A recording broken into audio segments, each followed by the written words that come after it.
Welcome to the deep dive. Today we're looking into a case that's, well, it's truly haunting.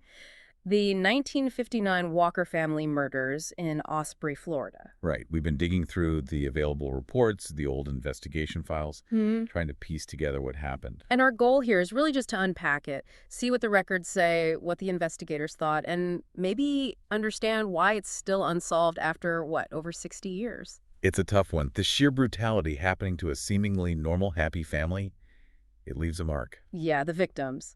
Cliff and Christine Walker, young couple, and their two little kids, Jimmy, he was 3. And Debbie, just shy of 2 years old. It's heartbreaking. Just devastating. And you think the day before this happened, they were out shopping for a car, just normal life. Exactly. That kind of detail just makes the horror of what came next even harder to grasp. It Yeah. really underscores how suddenly everything can just shatter. So the discovery, it was December 20th, 1959, a Sunday morning. Cliff was supposed to go hunting with a coworker, Don McLeod. Right, but he didn't show up. Oh. So McLeod went over to the Walker house.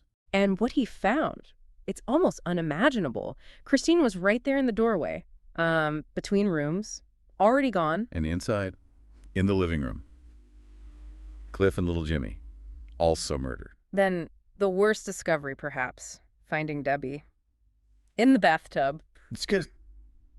The level of violence against a whole family, including such young children, Hmm. it points to something deeply disturbing. You immediately start asking why. What could possibly be the motive? Or was there one? Investigators arrived, started processing this horrific scene, and pretty quickly, they noticed some things were missing. Odd things. Yeah, not like a typical robbery. It wasn't cash or obvious valuables. It was. Cliff's pocket knife was gone. And Christine's old majorette uniform from high school. Yes, that too. And their marriage license. Really specific personal items. So what does that suggest? What would investigators think, finding those things missing? Well, you'd immediately think, okay, this probably isn't random. The uniform, the license. It points towards someone maybe known to Christine, possibly some kind of fixation and obsession. It suggests a personal element, maybe? Exactly. It steers the investigation in a certain direction early on, looking for connections to her specifically. And suspects did surface pretty quickly. Don McLeod, the coworker who found them. He was looked at naturally, but cleared relatively early in the process. Standard procedure. Then there was this serial killer, Emmett Monroe Spencer. He confessed. He did, yeah. But his story, Hmm. it just didn't add up. Investigators found he was basically mixing details from other crimes he knew about. It was deemed a false confession. Which happens sometimes in these big cases, right? People seeking notoriety or maybe delusional. Absolutely. It's a Yeah. real challenge. You have to check every detail, which takes time and resources away from potentially valid leads. Okay, so who else? There was a neighbor, Wilbur Tooker. Tooker, right.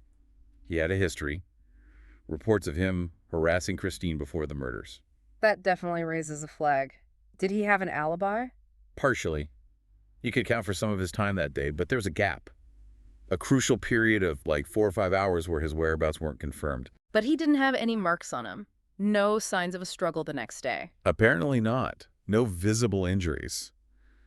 Which, doesn't automatically clear him. You could commit murder without getting injured yourself. But it didn't strengthen the case against him either. It just added to the uncertainty. Then you have Curtis McCall, an ex-boyfriend of Christine's. Well, that's what his cousin claimed. The cousin said McCall confessed and owned a .22 pistol, which matched the type of weapon used. But McCall himself denied it all. Completely. Denied even dating Christine, denied any involvement. He took a polygraph. Yeah. Inconclusive. Which, you have to remember, those early polygraphs, not exactly the gold standard of reliability. Right, so a cousin's word against his denial plus an inconclusive test from outdated tech. Muddy. Very muddy. It leaves you with conflicting stories and no real proof either way. There was even suspicion around Cliff's own cousin, Albert Walker. Yeah, some family members apparently thought his grief at the funeral seemed exaggerated, over the top. They even wondered if maybe he'd had feelings for Christine. Human nature is complicated. Grief, especially. But what did the evidence say? Interestingly, he passed 2 polygraph tests. The second one was much later, using more modern methods. So the objective tests pointed towards innocence despite family suspicion. It seems that way, yes. While you can understand family members looking for answers anywhere in that trauma, the polygraphs carry significant weight. Okay, let's talk about the physical evidence at the scene. What did they actually find inside the house? They found quite a bit, potentially. There was a bloody boot print, Shell casings from a .22 caliber weapon, confirming that. Anything else? Cellophane wrapping from a pack of cool cigarettes. And a partial print on the bathtub faucet, initially thought to be a fingerprint. And there was something initially thought to be semen. Yes, on Christine's underwear. But later analysis, much later, showed it was actually her own cellular material, a limitation of the science back then. They also found a bloody suede pump shoe. That print on the faucet sounds promising, though. A partial print? Definitely promising. Potentially a direct link. Each piece the print, the casings, the boot print, held potential. But linking them definitively was the challenge. And then, months after the murders, another disturbing find. Right. The Walker's bloody clothes, skirt, blouse, pants, a handkerchief turned up, discarded in a shed nearby. What does that tell you, finding the clothes hidden like that? It suggests the killer, or killers, tried to cover their tracks. It wasn't just a frantic escape. There was an effort to dispose of evidence after the fact. It points towards some level of planning or awareness. Okay, let's shift gears a bit. Years pass, and suddenly, this case gets linked, potentially, to one of the most infamous crimes in American history. The Clutter family murders in Kansas. Perry Smith and Richard Hickok. Made famous, of course, by Truman Capote's In Cold Blood. What was the connection? Why did investigators start looking at Smith and Hickok for the Walker murders? The similarities were, well, they were striking. Both cases involved the murder of an entire family. Quadruple homicides. All shot in the head. All shot in the head, yes. And in both cases, items were stolen, but seemingly minor things, not huge hauls of cash. The parallels were just too strong to ignore. And the timing and location. That's the really compelling part. Hickok and Smith were absolutely in Florida right around the time the Walkers were killed.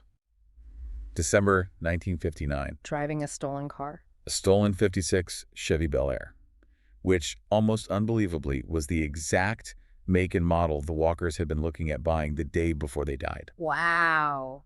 That's eerie. It really is. And there were reports, sightings of them, in the Sarasota area, which is very close to Osprey. So you have geography, timing, method. It builds a strong circumstantial picture. But Truman Capote, who knew them well, initially said they couldn't have done it. He did. Claimed they had solid alibis for that period.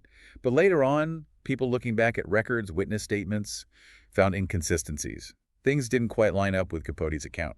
And those polygraphs they supposedly passed back then. Again, very unreliable technology for the time. Not something you could hang your hat on today, certainly not to definitively rule someone out. So, fast forward decades. 2012, they decide to exhume Hickok and Smith's bodies in Kansas. Yes, a major step. The main goal was DNA. They wanted to compare DNA from Hickok and Smith to that sample found on Christine's underwear, which was still thought, by some at least, to potentially contain male DNA. What did they find? Was it the smoking gun? Frustratingly, no. The results were inconclusive. The Kansas investigators did say the partial DNA profiles they got from Hickok and Smith didn't match the sample from Christine. What? But the samples were old, degraded, they only got partial profiles. So while it wasn't a match, they couldn't definitively say Hickok and Smith weren't involved based on that DNA alone.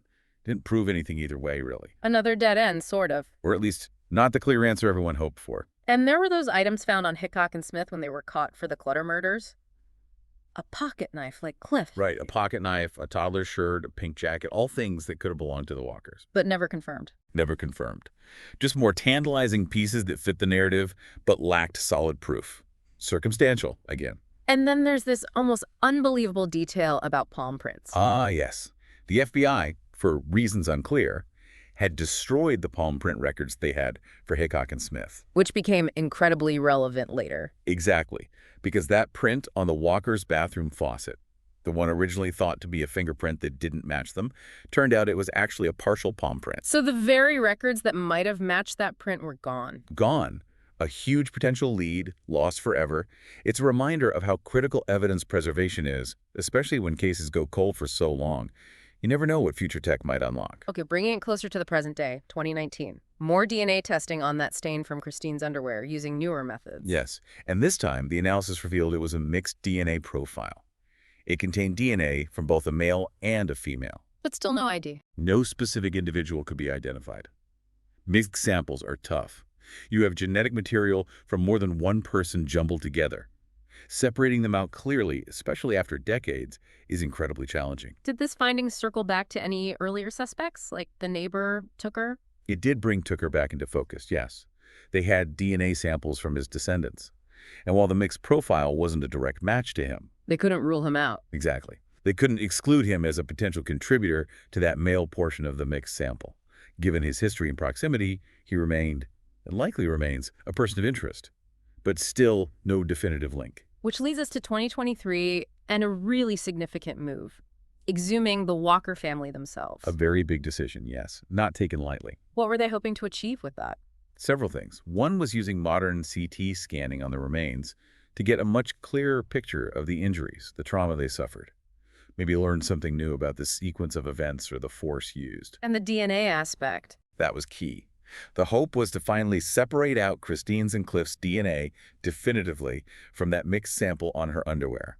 If they could isolate their DNA, what remained might be a clearer profile of the unknown male contributor. The sperm cell DNA they suspected might be there? Precisely.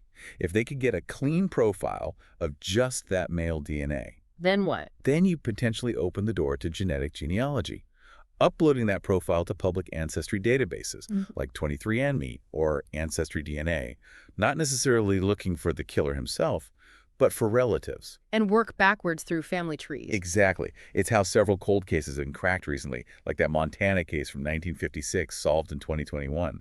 Find a third cousin, fourth cousin, build a family tree. Suddenly you might have a viable suspect pool where you had nothing before. It's a powerful tool. But even now, the investigators involved don't all agree on the prime theory, right? Seems not entirely. A report suggests Detective Clark leans away from Hickok and Smith, maybe based on those earlier, albeit partial, DNA tests. Well, Detective McGath is more cautious. Right. More skeptical about ruling them out, maybe citing concerns about potential contamination of old samples or issues with labs back in the day. It shows how complex interpreting old evidence is.